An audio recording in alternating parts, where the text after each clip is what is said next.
যে মানুষটি সৎ পথ অবলম্বন করবে, ভালো পথ অবলম্বন করবে, ওই ব্যক্তি নিজের মঙ্গলের জন্যই করবে, অন্য কারোর জন্য করবে না। আল্লাহ তাআলা বলছেন, মানিহতাদা ফা ইন্নামা ইয়াহতাদি লিনাফসি ওয়া মান দাল্লা ফা ইন্নামা ইয়াদিল্লু আলাইহা। যে ব্যক্তি ভালো পথ অবলম্বন করবে, সৎ পথ অবলম্বন করবে, ওই ব্যক্তি নিজের মঙ্গলের জন্যই ভালো পথ অবলম্বন করবে। আর যে ব্যক্তি অসৎ পথ অবলম্বন করে, যে ব্যক্তি ঘুষের সাথে, চুরির সাথে, যে ব্যক্তি সুদের সাথে, বিভিন্ন অন্যায় কার্যকলাপের সঙ্গে লিপ্ত হয়, ওই ব্যক্তি তার নিজের ধ্বংসের জন্যই সই লিপ্ত হয়। কথা বলে আমার প্রিয় ভাইরা, আপনাদের কাছে প্রশ্ন হলো, টাঙ্গাইলবাসী, প্রশ্নটা হলো, এই পৃথিবীতে যত মানুষ আছে, সমস্ত মানুষগুলো যদি আল্লাহ বিমুখ হয়ে যায়, একজন মানুষও যদি আল্লাহর হুকুম পালন না করে, তাহলে আল্লাহর কি বিন্দু পরিমাণ কোনো ক্ষতি হবে? জোরে কথা বলেন, ক্ষতি হবে? পৃথিবীর সমস্ত মানুষ যদি আল্লাহ বিমুখ হয়ে যায়, আল্লাহর হুকুম যদি পালন না করে, আল্লাহর বিরোধিতা যদি করে, তাহলে বিন্দু পরিমাণ আল্লাহর কোনো ক্ষতি হবে না। অপরদিকে যদি পৃথিবীর সমস্ত মানুষগুলো যদি, শুধু মানুষ নয়, সমস্ত সৃষ্টিকুলগুলো যদি আল্লাহর দিকে ধাবিত হয়, সবাই যদি আল্লাহর নাম নিশানা, আল্লাহর নাম জপতে থাকে, তাহলে কি আল্লাহর বিন্দু পরিমাণ কোনো লাভ আছে নাকি?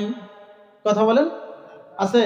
সব মানুষ যদি আল্লাহ বিমুখ হয়ে যায়, আল্লাহ আল্লাহ বলতে থাকে, দুনিয়াদারি সবকিছু বাদ দিয়ে শুধু আল্লাহ আল্লাহ করতে থাকে, আল্লাহর হুকুম পালন করতে থাকে, তাহলে কি এতে কি আল্লাহর বিন্দু পরিমাণ কোনো লাভ আছে? এই জন্য আল্লাহ বলেছেন, যেই ব্যক্তি সৎ পথ অবলম্বন করে, সেই ব্যক্তি তার নিজের মঙ্গলের জন্যই করে, আর যে ব্যক্তি অসৎ পথ অবলম্বন করে, সেই ব্যক্তি তার নিজের ধ্বংসের জন্যই করে। আজকের এই মহতী আয়োজনে অনেক মানুষ ঘর থেকে এসেছে কোরআনের আলোচনা শোনার জন্য, এসেছে না? কিন্তু অনেক মানুষগুলো পথের মধ্যে, রাস্তার ভিতরে, দোকানের ভিতরে আটকা পড়ে গেছে। এরকম মানুষ আছে না নাই? বাড়ি থেকে আসছে কোরআন শোনার জন্য, কিন্তু দোকানে আটকা পড়ে গেছে।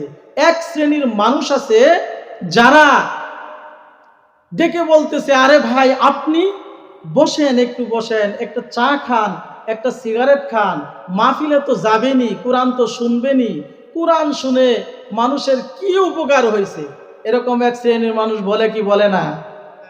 এত ওয়াজ শুনে কোন মানুষ হেদায়েত প্রাপ্ত হয়েছে? মানুষকে সরল মনে বিভ্রান্ত করে এক শ্রেণীর মানুষ আছে না নাই? বাধা প্রদান করে, কোরআনকে বন্ধ করে দিতে চাই, কোরআনের মাহফিলকে বন্ধ করে দিতে চাই। বাড়ি থেকে এসেছে কোরআন শোনার জন্য, তারা কি করছে? আল্লাহ সম্পর্কে, আল্লাহর দ্বীন সম্পর্কে, কোরআন সম্পর্কে বিভিন্ন বিভ্রান্তকর কথা বলে ওই মানুষকে চায়ের হোস্টেলের ভিতরেই আটকায় দিয়েছে। এরকম আছে না? এই যে মাহফিল চলতেছে, এই মাহফিলের চতুর্দিকে এরকম হয়তো ঘটনা আছে, যারা মাহফিল শুনতে এসেছে দোকানের ভিতরে আটকা পড়েছে। আমি আপনাদেরকে বলে দিতে চাই, যার কারণে আপনার জন্য যদি এক ভাই আজকে কোরআনের আলোচনা শোনা থেকে বঞ্চিত হয়, তাহলে এর দায়ভার আপনাকেই বহন করতে হবে। আবার ইসলাম নিয়ে, টুপি নিয়ে, দিন নিয়ে আবার অনেক মানুষ ঠাট্টা বিদ্রুপ করে কি করে না? 2 দিনের নামাজি ভাতের কয় অন্ন, এরকম কথা বলে না? দেখছি খুব নামাজি দেখেছি, এত নামাজ পড়ে কোন মানুষ কি হয়েছে? অমুক ব্যক্তি নামাজ পড়ে আরো সুদের সাথে জড়িত বেশি, অমুক ব্যক্তি নামাজ পড়ে মিথ্যার সাথে আরো জড়িত বেশি, এরকম উদ্ধৃতি দেয় কি দেয় না? তাহলে একজন মানুষ নামাজ পড়ে আর একজন মানুষ নামাজ পড়েই না, এই দুইজন মানুষের মধ্যে পার্থক্য আছে না নাই? জোরে কথা বলেন, পার্থক্য আছে না নাই? যারা ইসলাম সম্পর্কে, আল্লাহ সম্পর্কে বিভ্রান্ত ছড়ায়, আল্লাহ রাব্বুল আলামিন এদেরকে সরাসরি উল্লেখ করে এদের ব্যাপারে সিদ্ধান্ত গ্রহণের ব্যবস্থা করেছেন। কি সিদ্ধান্ত গ্রহণ? আল্লাহ রাব্বুল আলামিন এদের ব্যাপারে কোরআনের কারিমের মধ্যে বলেছেন, وَمِنَ النَّاسِ مَن يَشْتَرِي لَهْوَ الْحَدِيثِ لِيُضِلَّ عَن سَبِيلِ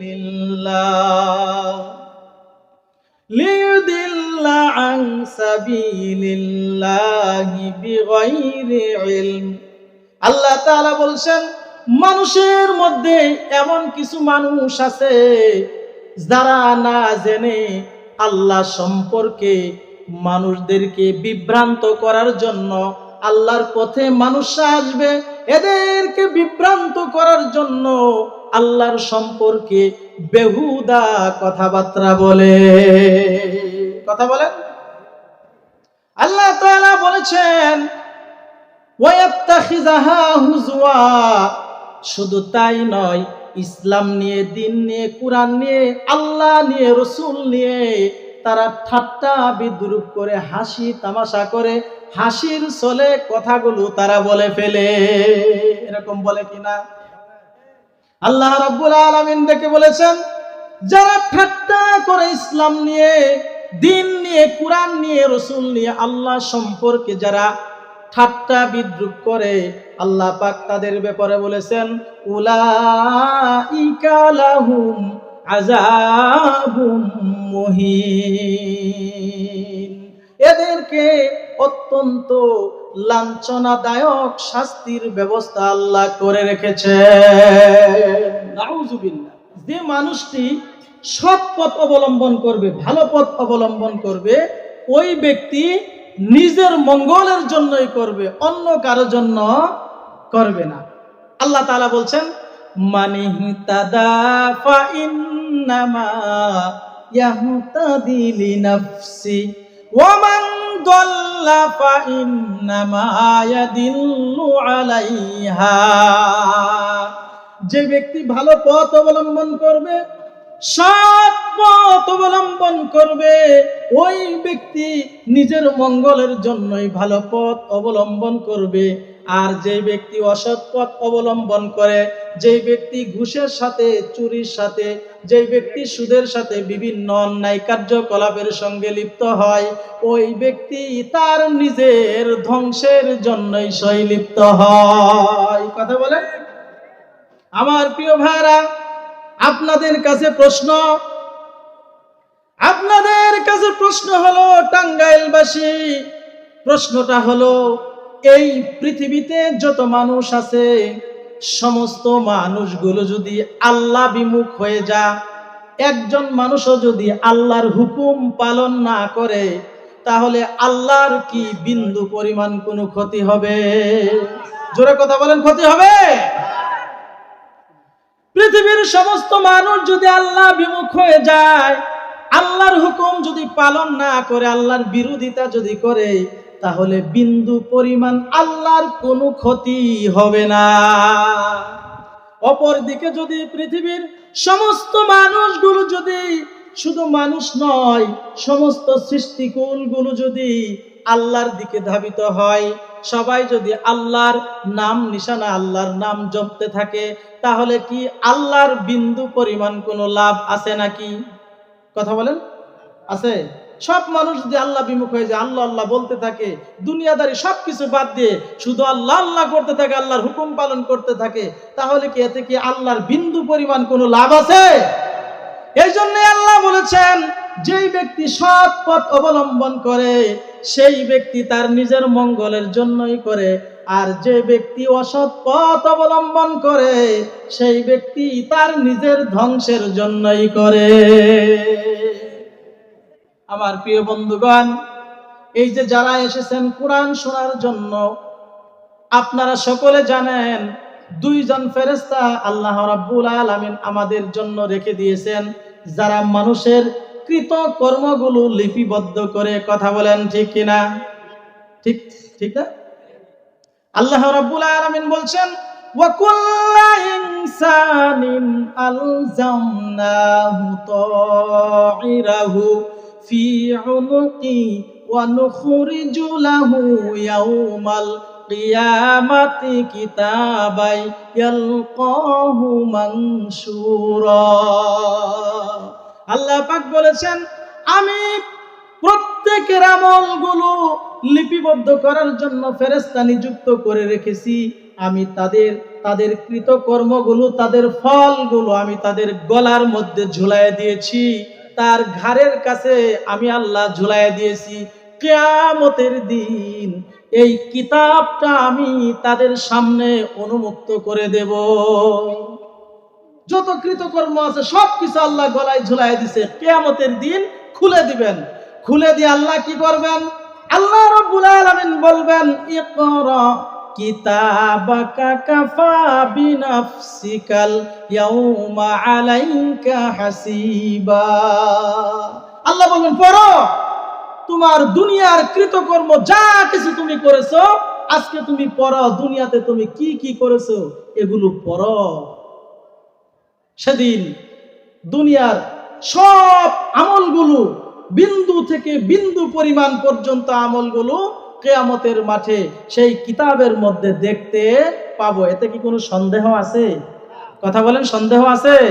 সন্দেহ নাই। প্রিয় উপস্থিতি, আমি আলোচনার শুরুতেই সূরা বানী ইসরাইলের একটি আয়াত তেলাওয়াত করেছি। এই আয়াতের ভিতরে আল্লাহ সুবহানাহু ওয়া তাআলা সর্বপ্রথম সুবহান শব্দটি ব্যবহার করেছেন। এই সুবহান শব্দটি সাধারণ অর্থে কোনো আশ্চর্যজনক ঘটনা, বিরাট বিষয়ের জন্য ব্যবহৃত হয়। আশ্চর্য ঘটনা কি? আশ্চর্য ঘটনা হলো আল্লাহ সুবহানাহু ওয়া তাআলা তার হাবিবকে মেরাজ ঘটিয়েছেন। সকলে বলেন সুবহানাল্লাহ। আশ্চর্য ঘটনা, এটা হচ্ছে আশ্চর্য ঘটনা। মেরাজ কি? মেরাজ হলো বিশ্বনবী মুহাম্মদ রাসূলুল্লাহ সাল্লাল্লাহু আলাইহি সাল্লামের নবুয়তি জীবনে দায়িত্ব পালনে আল্লাহ সুবহানাহু ওয়া তাআলা এক কঠিন মুহূর্তে এই মেরাজ সংগঠিত করেন। কঠিন মুহূর্তটা কি? কঠিন মুহূর্ত হলো চাচা আবু তালিবের মৃত্যু এবং সহধর্মিনী মা খাদিজা রাদিয়াল্লাহু তাআলা আনহা এর মৃত্যু এবং তায়েববাসীর নির্যাতনের শিকার হওয়া সুকাহত নবীকে আল্লাহ সুবহানাহু ওয়া তাআলা কাফের বেঈমানদের দ্বারা অত্যাচারিত নির্যাতিত নবীকে সান্ত্বনা দেওয়ার জন্য আল্লাহ সুবহানাহু ওয়া তাআলা নবীজির মক্কি জীবনের শেষ পর্যায়ে নবুয়তের 12 বছরে 27 রজব তারিখে আল্লাহ সুবহানাহু ওয়া তাআলা তার হাবিবকে আরশে আজিমে ডেকে নিয়ে গিয়েছিলেন। এটাই হচ্ছে মেরাজ। সকলে বলেন সুবহানাল্লাহ। আল্লাহ তাআলা কি বলেছেন? আল্লাহ রাব্বুল আলামিন বলেছেন, সুবহানাল্লাযী আসরা বিআবদি। আল্লাহ রাব্বুল আলামিন এই আয়াতে কারিমার মধ্যে ইসরা শব্দ ব্যবহার করেছেন। নবুয়তের আল্লাহর রাসূলের জীবনের শেষ অধ্যায়ে যে মেরাজের ঘটনা সংঘটিত হয়েছে, পুরা জীবনটাই কিন্তু মেরাজ নয়। এর মধ্যে কিছুটা হলো, প্রথম অংশ হলো ইসরা, পরবর্তী অংশ হলো মেরাজ। ইসরা কি আর মেরাজ কি এটা আমরা অনেকেই জানি না, যে ইসরাটা কি আর মেরাজ কি। রাসূল সাল্লাল্লাহু আলাইহি সাল্লামের যে মেরাজ হয়েছে, সংগঠিত হয়েছে, এই মেরাজকে দুই ভাগে বিভক্ত করা হয়েছে। একটা হচ্ছে ইসরা আর একটা হচ্ছে মেরাজ। ইসরা কতটুকু? ইসরা হলো আল্লাহ সুবহানাহু ওয়া তাআলা এই কোরআনের আয়াতের মধ্যে বিআবদি একটা শব্দ ব্যবহার করেছেন। এই শব্দটা প্রেমময়, ভালোবাসা, নিকটতম একেবারে শব্দটির অর্থ ব্যবহৃত হয়। প্রিয় উপস্থিতি, আমাদের দেশের রাষ্ট্রপ্রধান, প্রধানমন্ত্রী যদি বলে অমুক ব্যক্তি আমার লোক, আচ্ছা বলেন তো ওই ব্যক্তির মর্যাদা কম না বেশি? জোরে কথা বলেন। শেখ হাসিনা যদি বলে অমুক ব্যক্তি আমার লোক, তাহলে ওই ব্যক্তির মর্যাদা অবশ্যই আমরা বেশি দেব, ঠিক না? আল্লাহ সুবহানাহু ওয়া তাআলা ঠিক তদ্রূপ ভাবে এই সূরার শুরুতে বিআবদি একটা শব্দ ব্যবহার করেছেন। আল্লাহ তাআলা এই শব্দের মাধ্যমে জানিয়ে দিয়েছেন যে যদি আল্লাহ তাআলা কোনো বান্দাকে বলে ওই বান্দাটা আমার বান্দা, তাহলে ওই বান্দার মর্যাদা কম না বেশি? কথা বলেন, বেশি না? ইসরা কতটুকু আর মেরাজ কতটুকু? যেহেতু মেরাজের রজনী চলতেছে, ইসরা হলো বিশ্বনবী মুহাম্মদ রাসূলুল্লাহ সাল্লাল্লাহু আলাইহি ওয়াসাল্লাম মাকামে ইব্রাহিমের কাবার চত্বরে ঘুমিয়েছিলেন। কেউ বর্ণনা করেছেন উম্মে হানির ঘরে তিনি শুয়েছিলেন, ঘুমিয়েছিলেন। এমন সময় কে যেন তাকে ডাকছে। নবীজির ঘুম ভেঙে গেল। তিনি চোখ মেলে দেখলেন পাশেই হযরতে জিবরাইল আলাইহিস সালাম দাঁড়িয়ে আছেন। দূরে অদ্ভুত ধরনের একটা বাহন, একটা প্রাণী দাঁড়িয়ে আছে, যার নাম আপনারা জানেন বুরাক, ঠিক না? বুরাক নাম শুনেছেন না? যার নাম বুরাক। এই অদ্ভুত ধরনের প্রাণী দূরে দাঁড়িয়ে আছেন। এটা গাধার চেয়ে ছোট, খচ্চরের চাইতে বড়। জিবরাইল আলাইহিস সালাম বললেন, ওগো আল্লাহর নবী, আপনি এই বুরাকের উপর আরোহণ করুন। নবীজি জিবরাইল আলাইহিস সালামের কথা অনুযায়ী বুরাকের ভিতরে আরোহণ করলেন। আল্লাহ রাব্বুল আলামিন বলে দিয়েছেন, লাইলাম মিনাল মাসজিদিল হারামি ইলাল মাসজিদিল আকসা। আল্লাহ রাব্বুল আলামিন বলেছেন, মহান সেই সত্তা যিনি তার স্বীয় বান্দাকে বাইতুল্লাহ থেকে বাইতুল মুকাদ্দাসে পর্যন্ত এক রাতের মধ্যে তিনি ভ্রমণ করিয়েছেন। সকলে বলেন সুবহানাল্লাহ। আল্লাহ রাব্বুল আলামিন বলেছেন, এই ভ্রমণের পরিবেশটা আমি আল্লাহ কেমন করে দিয়েছি তাও কোরআনের মধ্যে আল্লাহ উল্লেখ করে দিয়েছেন। সেটা কি? সেটা হলো আল্লাযী বারাকনা হাওলাহু লিনুরিয়াহু মিন আয়াতিনা। আল্লাহ পাক পরিবেশটাকে এমন সুন্দর করে দিয়েছেন, বাইতুল্লাহ থেকে বাইতুল মাকদাস পর্যন্ত এই ভ্রমণের পরিবেশটা আল্লাহ এত নিঝুম করে দিয়েছেন, পরিবেশটা এত সুন্দর করে দিয়েছেন। আল্লাহ বলেছেন, আমি এর ভিতরে রহমত রেখেছি, এর ভিতরে বরকত রেখেছি, পরিবেশটা আমি সুন্দর করে রেখেছি। মুফাসসিরিনে কেরাম লিখেছেন, এই জন্যই পরিবেশটা এত সুন্দর, এত বরকত রেখেছেন। কেননা যেই দেশের ভিতরে প্রায় অনেক নবীদের বাসস্থান জন্ম হয়েছে, সেই কারণে বাইতুল মুকাদ্দাসকে আল্লাহ রাব্বুল আলামিন পরিবেশ সুন্দর রহমত দিয়ে ঢেকে রেখেছেন, এই কথা উল্লেখ করেছেন। আল্লাহ রাব্বুল আলামিন বলেছেন, আমি আমার বান্দাকে বড় বড় নিদর্শন দেখিয়েছি। কেমন বড় নিদর্শন? বাইতুল্লাহ থেকে বাইতুল মাকদাস পর্যন্ত এই লম্বা 40 রাতের সফর। কয় রাতের? 40 রাত সময় লাগে, 1 মাসেরও বেশি সময় লাগে মক্কা থেকে বাইতুল মুকাদ্দাস পর্যন্ত যেতে। আল্লাহ রাব্বুল আলামিন বলেছেন, আমি বড় বড় নিদর্শন দেখিয়েছি। বড় বড় নিদর্শনটা কি? সেটা হলো এই 40 রাতের সফরটা আমি আল্লাহ রাব্বুল আলামিন রাতের একটা অংশের ভিতরে আমি আল্লাহ রাব্বুল আলামিন আমার হাবিবকে দিয়ে কমপ্লিট করে দিয়েছি। সুবহানাল্লাহি বিহামদিহি। এত লম্বা সময় আল্লাহ তাআলা লাইলাম মিনাল মাসজিদিল হারাম, তিনি বলেছেন যে রাতের একটা অংশের মধ্যে তিনি কি করেছেন? বাইতুল্লাহ থেকে বাইতুল মুকাদ্দাস এবং আরশে আজিম সহ ঘুরে আল্লাহর সঙ্গে কথা বলে আবার ফজর হওয়ার পূর্বেই তিনি আবার তার নির্দিষ্ট জায়গায় চলে এসেছেন। তাহলে এই ঘটনাটা, এই অবস্থানটা অবশ্যই আশ্চর্যজনক। কথা কোন ঠিক কিনা? আল্লাহ রাব্বুল আলামিন তার হাবিবকে বুরাকের উপর উঠায়া বাইতুল মুকাদ্দাসে পর্যন্ত পৌঁছায় দিয়েছেন।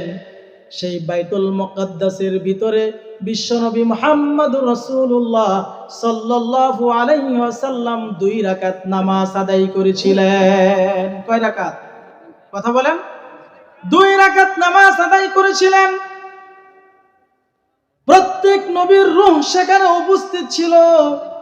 সমস্ত নবীরা কল্পনা করেছে আজকের ইমামতির দায়িত্ব হয়তোবা আল্লাহ আমাকে দিবেন।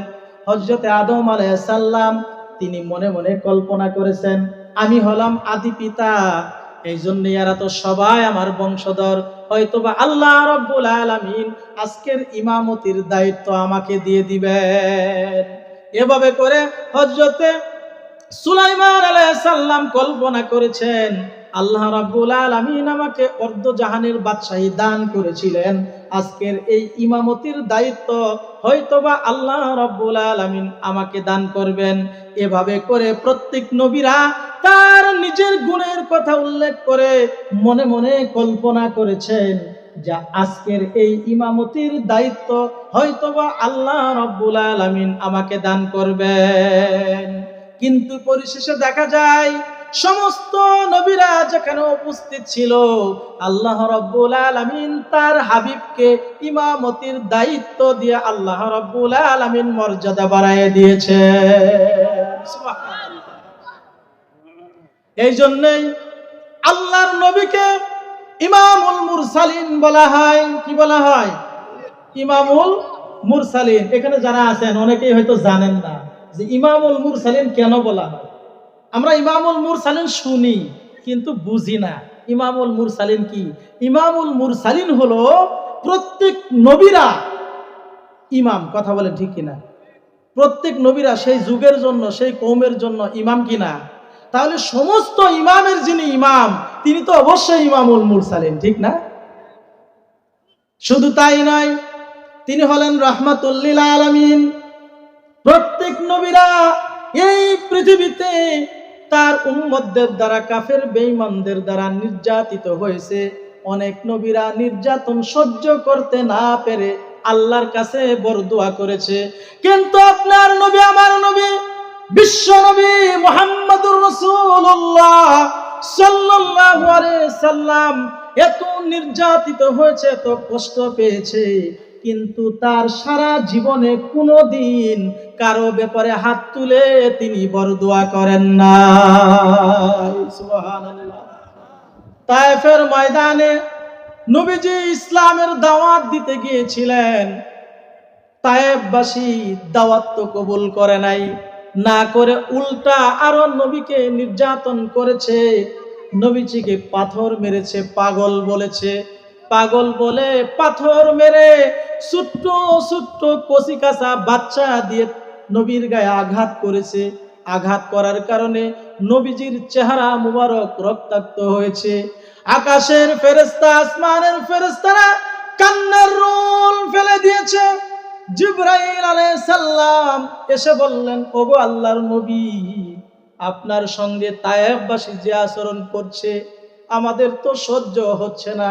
ওগো আল্লাহর নবী, দয়া করে অনুমোদন দিয়ে দেন এই বেঈমান তায়েফবাসীদেরকে দুই পাহাড় চাপা দিয়ে আমি তাদেরকে ধ্বংস করে দেই। নবীজি বলেছেন, জিবরাইল, তোমার কথা মতো আমি যদি হুকুম করি আর আমার হুকুমে যদি তুমি দুই পাহাড়কে চাপা দিয়ে যদি সবাইকে মেরে ফেলো, তাহলে আমি নবী আমি কার কাছে তাওহীদের কালেমা পৌঁছায় দিব। লা ইলাহা ইল্লাল্লাহু মুহাম্মাদুর রাসূলুল্লাহ। সকলে বলেন, লা ইলাহা ইল্লাল্লাহ, লা ইলাহা ইল্লাল্লাহ, লা ইলাহা ইল্লাল্লাহু মুহাম্মাদুর রাসূলুল্লাহ সাল্লাল্লাহু আলাইহি ওয়াসাল্লাম। খারাপ লাগতেছে আপনাদের? যখন তায়েফবাসী নবীজিকে রক্তাক্ত করে দিলেন, নবীজি বরদোয়া করেন নাই। নবীজি কি দোয়া করেছিলেন? নবীজি হাত তুলে দোয়া করেছিলেন, আল্লাহুম্মা ইহদি ফাইন্নাহুম লা ইয়ালামুন। আয় আল্লাহ, তায়েববাসী বুঝতে পারে নাই আমি তোমার নবী, তুমি কঠোর হয় না। তায়েববাসী আজকে যে আচরণ আমার সঙ্গে করেছে, যে কষ্ট তায়েববাসী আমাকে দিয়েছে, তুমি রাগ করে তায়েববাসীকে ধ্বংস করে দিও না, তায়েববাসীকে তুমি হেদায়েত দিয়ে দাও। আল্লাহ রাব্বুল আলামিন ডেকে বলেছেন, ওয়ামা আরসালনাকা ইল্লা রাহমাতাল লিল আলামিন। হে নবী, আমি আপনাকে বিশ্ববাসীর জন্য রহমত হিসেবে আমি আল্লাহ প্রেরণ করেছি। সুবহানাল্লাহ। এই জন্যই তিনি হলেন রহমাতুল লিল আলামিন। দুইটা জিনিস অন্তত আজকে আপনারা শিখতে পেরেছেন। একটা হচ্ছে তিনি ইমামুল মুরসালিন কেন বলা হয়, আর একটা হচ্ছে রহমাতুল লিল আলামিন কেন বলা হয়। পৃথিবীতে যত নবী রাসূল এসেছিলেন, কোন না কোন নবী অধৈর্য হয়ে তার উম্মতের জন্য বরদোয়া করেছে আল্লাহর কাছে, কিন্তু একমাত্র আমার নবী, আপনার নবী, বিশ্ব নবী মুহাম্মদ রাসূলুল্লাহ সাল্লাল্লাহু আলাইহি ওয়াসাল্লাম, তিনি আল্লাহর কাছে বরদোয়া করেন। আমার প্রিয় ভাইরা, এই বাইতুল মুকাদ্দাসে নবীজি 2 রাকাত নামাজ আদায় করলেন। 2 রাকাত নামাজ আদায় করার পর তিনি আবার বুরাকে চড়ে প্রথম আসমানের দিকে অগ্রসর হলেন। প্রথম আসমানের দরজা খোলার জন্য বলা হলো, ভিতর থেকে প্রশ্ন করা হলো কে? জিবরাইল আলাইহিস সালাম বললেন, ইনি হলেন রাহমাতুল লিল আলামিন, ইনি হলেন রাহমাতুল লিল আলামিন। প্রিয় উপস্থিতি, আসমানের যে দরজা আছে আপনাদের কি বিশ্বাস হয়? আমরা কিন্তু দেখতে পাই না, কিন্তু আসমানেরও দরজা আছে।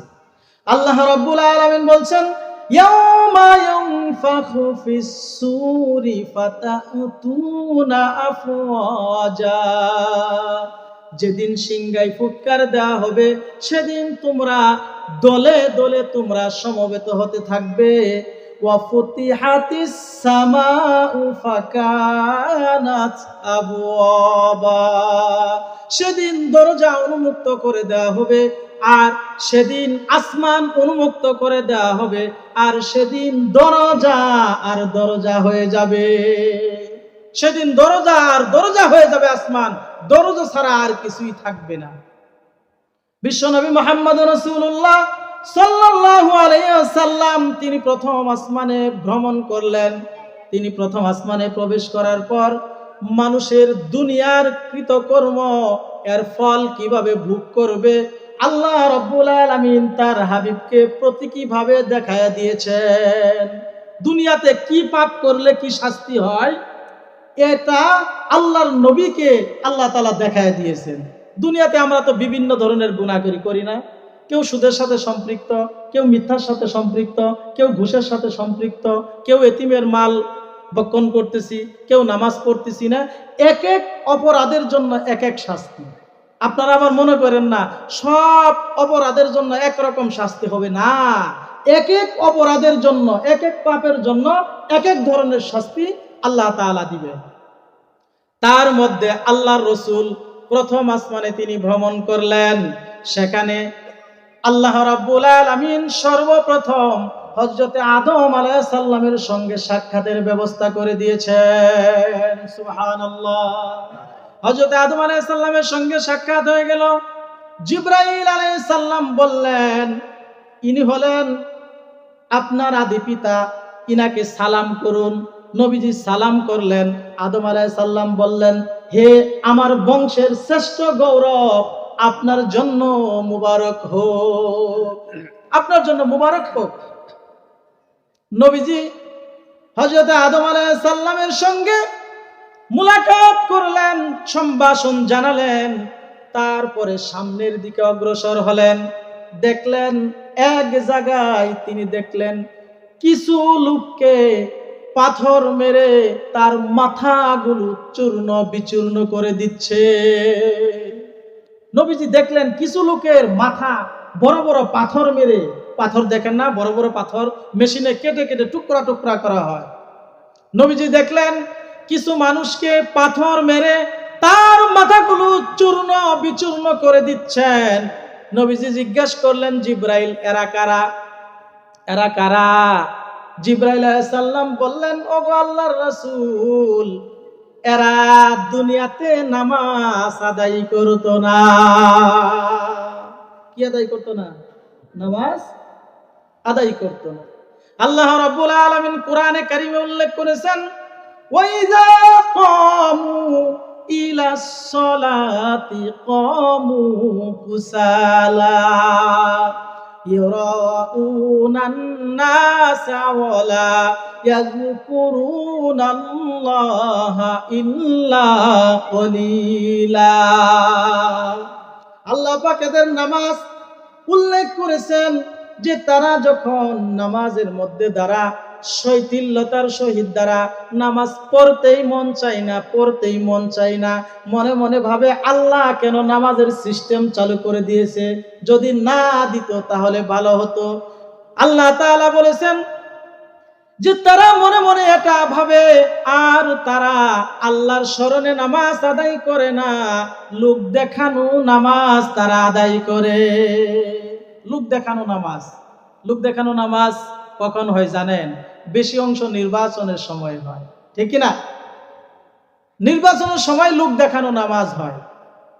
নেতারা যখন বিভিন্ন ভোটে দাঁড়ায়, তখন যেখানে মানুষের সামনে ভোট চাওয়ার জন্য যা নামাজের সময় হয়ে যায়, তখন সে নামাজ আদায় করে নেয়, নামাজ আদায় করে নেয়। আটকা নামাজ আছে, কিন্তু আটকা নামাজ আছে, ফাটকা নামাজ আছে। যখন একজন মানুষ মেয়ে বিয়ে দিয়েছে, ছেলের বাবা পরহেজগারি নামাজ পড়ে, কিন্তু মেয়ের বাবা নামাজ পড়ে না, এরকম আছে না? আছে কিনা? দুই ব্যয়ের ভিতরে এক ব্যয় নামাজ পড়ে আর এক ব্যয় নামাজ পড়ে না, এরকম আছে না নাই? এখন ব্যয় গিয়েছে ব্যয়ের বাড়ি বেড়াতে, যে ব্যক্তি নামাজ আদায় করে না, এখন যাওয়ার পরে নামাজের রক্ত হয়েছে, ওই ব্যয় তো নামাজ আদায় করে। তখন বলছে ব্যয় আজান হয়ে গিয়েছে, সব কাজ পরে চলেন, আগে নামাজ পড়ে আসে। কিন্তু এই ব্যয় তো নামাজ আদায় করে না। ব্যয় আটকা পড়ছে কিনা? কথা বলেন, আটকা পড়ছে না? তো এই ব্যয় তখন আটকা পড়ছে, কি পড়ছে? আটকা পড়ে তখন বাধ্য হয়ে তাকে কি করতে হয়? নামাজ পড়তে হয়। তো এটা হচ্ছে আটকা নামাজ। এটা কি? আটকা নামাজ। এই আটকা নামাজ মানুষ নির্বাচনের সময় পড়ে। এই গ্রামের ভিতরে, এই মহল্লার ভিতরে যে মানুষটি সবচাইতে গরিব, ওই মানুষকে যদি আপনি ইসলামের পথে দাওয়াত দেন, ইসলামের দিকে আকৃষ্ট করেন, ইসলাম মানে, ওই ব্যক্তি দ্বারা সমাজের যত না উপকার হবে, সমাজের ভিতরে সর্বোচ্চ পর্যায়ে যে মানুষটি, ধনী পর্যায়ে, শিক্ষিত পর্যায়ে, ওই মানুষটি যদি ইসলামের ছায়াতলে আসে, তাহলে ওই গরিব মানুষের চাইতে ধনী ব্যক্তির দ্বারা সমাজের উপকারের বেশি হবে না কম হবে? কথা বলেন, ইসলামের উপকার বেশি হবে না কম হবে? এই যে অ্যাডভোকেট মামুনুর রশিদ সাহেব, যিনি বাংলাদেশ আওয়ামী লীগ যুবলীগের সিনিয়র প্রেসিডিয়াম সদস্য, এই মাহফিলের ডাকে সাড়া দিয়েছেন, আমরা সকলে বলি আলহামদুলিল্লাহ। তিনি যে গুরুত্বপূর্ণ কথা বলেছেন, এরকম নেতা যদি আমাদের বাংলাদেশে থাকে, ইসলামের পক্ষে কাজ করে, তাহলে আমাদের মতো 100 ওয়াইজিনের ওয়াজ আর ওনাদের মতো নেতার একটা কথার সমান হবে। কথা বলেন ঠিক কিনা? যারা উপরস্থ কর্মকর্তা আছেন, ওনারা যদি ইসলামের পক্ষে কাজ করেন, কোরআনের পক্ষে কাজ করেন, তাহলে আমাদের মতো বক্তারা ওয়াজ না করলেও ইসলাম এই বাংলাদেশে প্রতিষ্ঠা হবে, এতে কোনো সন্দেহ নাই। আল্লাহ তাআলা কবুল করুক, সকলে বলি আমিন। আমি আলোচনা করতেছিলাম, মনে আছে আপনাদের? ইসরা হলো বাইতুল্লাহ থেকে বাইতুল মুকাদ্দাস পর্যন্ত আল্লাহ রাব্বুল আলামিন তার হাবিবকে যে ভ্রমণ করিয়েছেন, এতটুকু হলো ইসরা। আর মেরাজ হলো বাইতুল মুকাদ্দাস থেকে আরশে আজিম পর্যন্ত আল্লাহ তাআলা যে তার হাবিবকে নিয়ে গিয়েছিলেন, এটা হলো মেরাজ। আলোচনা করতেছিলাম, আল্লাহর নবী সাল্লাল্লাহু আলাইহি ওয়াসাল্লাম তিনি সামনের দিকে অগ্রসর হলেন, দেখলেন কিছু লোকের মাথাকে পাথর মেরে চূর্ণ বিচূর্ণ করে দিচ্ছে। নবীজি জিজ্ঞেস করলেন, জিব্রাইল, এরা কারা? এরা কোন শ্রেণীর মানুষ? কোন অপরাধের জন্য এদেরকে এই শাস্তি দেওয়া হচ্ছে। জিবরাইল আলাইহিস সালাম বললেন, ওগো আল্লাহ রাসূল, এরা নামাজে অনীহা করত, নামাজ পড়তে চাইতো না, নামাজ পড়তো না, নামাজের কথা শুনলেই মন খারাপ হয়ে যায়। এরা হচ্ছে ওই সমস্ত ব্যক্তি। আর আল্লাহ তাআলা এদের চরিত্র তুলে ধরেছেন, ওয়াইজা কামু ইলাস সালাতি কামু কুসালা। এরা যখন নামাজের মধ্যে দ্বারা অত্যন্ত শৈথিল্যতার সহিত দ্বারা অনাগ্রহ প্রকাশ করে, নামাজ পড়তে মন চায় না। ইরাউনান নাসা ওয়ালা ইয়াযকুরুনাল্লাহা ইল্লা কলিলা। এরা মূলত আল্লাহর স্মরণে নামাজ আদায় করে না, এরা মূলত লোক দেখানো নামাজ আদায় করে। আমার প্রিয় ভাইরা, যারা জাহান্নামে যাবে, জাহান্নামীদেরকে জিজ্ঞাসা করা হবে, মা সালাকাকুম ফি সাকর, তোমরা কেন জাহান্নামে আসলে? তোমাদের তো দুনিয়াতে আমরা ভালো বলেই জানতাম, ভালো লোক হিসেবেই চিনতাম, আজকে তোমরা কেন জাহান্নামে আসলে? কারণটা কি? জাহান্নামীরা উত্তর দিয়ে দিবে, ক্বালু লাম নাকু মিনাল মুসাল্লিন, আমরা নামাজ আদায় করতাম না, নামাজ পড়তাম না, এই জন্যই আমরা জাহান্নামে এসেছি, এই জন্য আমরা জাহান্নামে এসেছি। তাহলে কিয়ামতের মাঠে আল্লাহ তাআলা এই নামাজ যারা আদায় করবে না তাদের বিচার করবেন কি করবেন না? আল্লাহর নবী বলেছেন, আউয়ালু মা ইউহাসাবু বিহিল আবদু ইয়াউমাল কিয়ামাতিস সালাহ, কিয়ামতের দিন বান্দার যত হিসাব আছে সমস্ত হিসাবের পূর্বে বান্দার নামাজের হিসাব দিতে হবে। কিয়ামতের দিন সমস্ত হিসাবের পূর্বে নামাজের হিসাব আল্লাহর কাছে দিতে হবে। আল্লাহর নবী সামনের দিকে অগ্রসর হলেন, তিনি দেখতে পেলেন কিছু লোকের ঠোঁটগুলো উটের ঠোঁটের মতো লম্বা, এরকম উটের ঠোঁটের মতো বড় বড়, তারা আগুন খাচ্ছে। নবীজি জিজ্ঞাসা করলেন, জিব্রাইল, এরা কারা যারা আগুন খাচ্ছে? জিব্রাইল আলাইহিস সালাম বললেন, ওগো আল্লাহর নবী, এরা দুনিয়ার জীবনে এতিমের মাল ভক্ষণ করেছে, এতিমের সম্পদগুলো মেরে দিয়ে নিজে গ্রাস করেছে, এরা হলো ওই সমস্ত ব্যক্তি। এরা এতিমের মাল গ্রাস করেছে, ভাই মারা গিয়েছে, ভাইয়ের সন্তান নাই, মেয়ে সন্তান, এই জন্য মেয়েদেরকে, ভাতিজিদেরকে কোন সম্পদের মালিক হতে দেয় না। এরকম চাচা আছে না নাই? কথা বলেন।